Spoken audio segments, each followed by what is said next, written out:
In this video, I'll be going over the first problem from 6.5 exercise 1, 6.5 exercise 1. So the setup for these problems here in the first exercise is exactly the same, at least initially, as compared to the previous exercise. The text gives us the problem written out in standard argument formation, a series of premises, long horizontal line, and then we see the conclusion. So our first step, again, just the same. Instead of writing it out vertically, we want to write it out horizontally, separating out each respective premise with a single slash, and then separating out the conclusion with a double slash. So that much remains the same. However, in 6.5, we are not going to go to the trouble of constructing a full-blown truth table as we did in the previous exercises.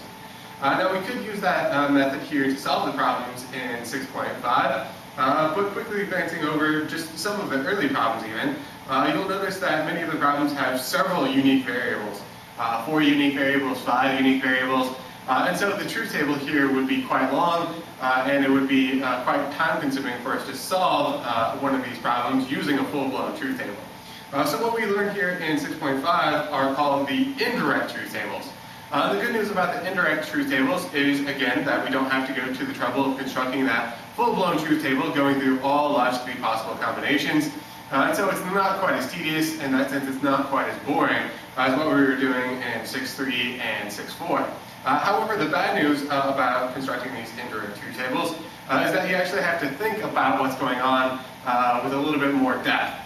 So good news, not quite as tedious. We don't have to go to the trouble of constructing those full-blown truth tables. But the bad news is that it does, in fact, involve a little bit more thought, making these problems slightly trickier, especially when we get into some of the lengthier problems. So I've gone ahead here and set up the problem by writing it out horizontally. The next step is to not count the number of unique variables as we were doing in the earlier sections, but rather we're going to assume here in exercise number 1 that the argument is in fact invalid. We're going to assume that it's invalid by assuming that each of the respective premises, in this case there are just 2, but we'll assume that the premises are all true. And we'll do that by writing a T directly underneath the main logical operator of each respective premise. So the main operator in premise 1, obviously the only one there, the horseshoe. So again, I assume it to be true by writing a T directly underneath that main operator. Same goes for premise number 2. Write a T under the main operator, in this case the tilde. And once we've assumed the premises to be true, we want to assume that the conclusion is false. And we'll do that obviously by writing an F directly underneath the main operator of the premise. In this case, it is of course the tilde. So that's the initial setup for solving these problems in 6.5 exercise number 1. Write it out horizontally, and then assume that the argument form is in fact invalid by defining the premises as being true and the conclusion false. So now that I've taken on that assumption, I ask myself, what else can I know? Assuming that the premises are true and the conclusion false, what else can I know? There's no magical operating procedure here to unravel these problems. Sometimes it just simply takes examining each respective premise as well as the conclusion individually and asking yourself over and over that question. Given the information I currently have, what else can I know? So I'll start with the first premise here.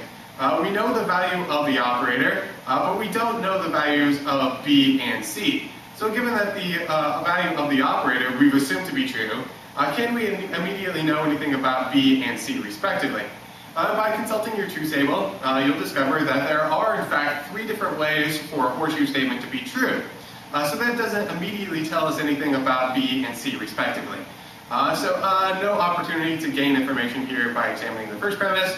So now let's take a look at the second premise. If the value of not C is true, can we then know anything about C? Well, if not C is true, that must mean that C is false. So in this case, I've unraveled a little piece of the puzzle here. Given that not C again is true, I can know that C is false.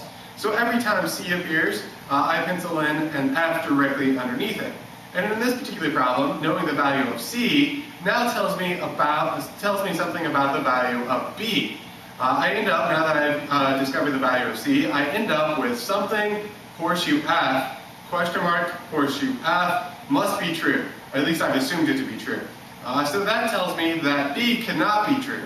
If B were true, I'd have T horseshoe F, which we know that's our special case, and so that would be false. Therefore, B has to be false.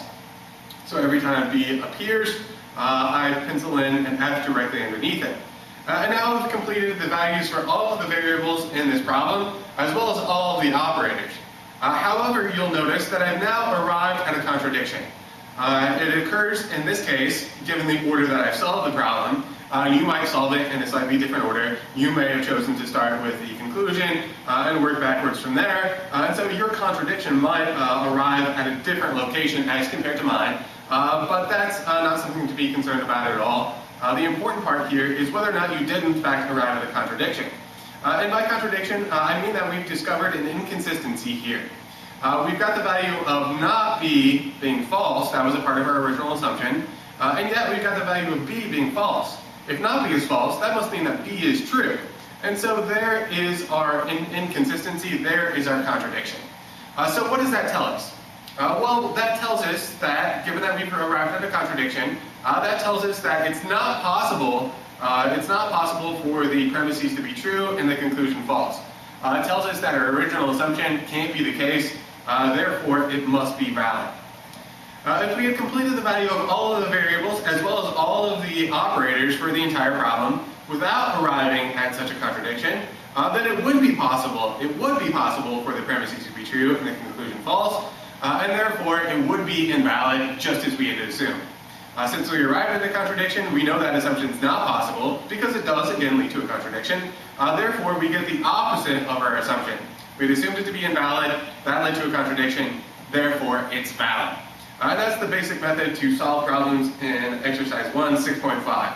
Write it out horizontally, assume that it is in fact invalid by defining the premises as true and the conclusion false, and from there you just work backwards, penciling in where information is available, penciling in the values of the operators as well as the variables, until you either avoid a contradiction, in which case your assumption is true, it's invalid, or you reach a contradiction, in which case it's the opposite of your original assumption, it is, in other words, valid.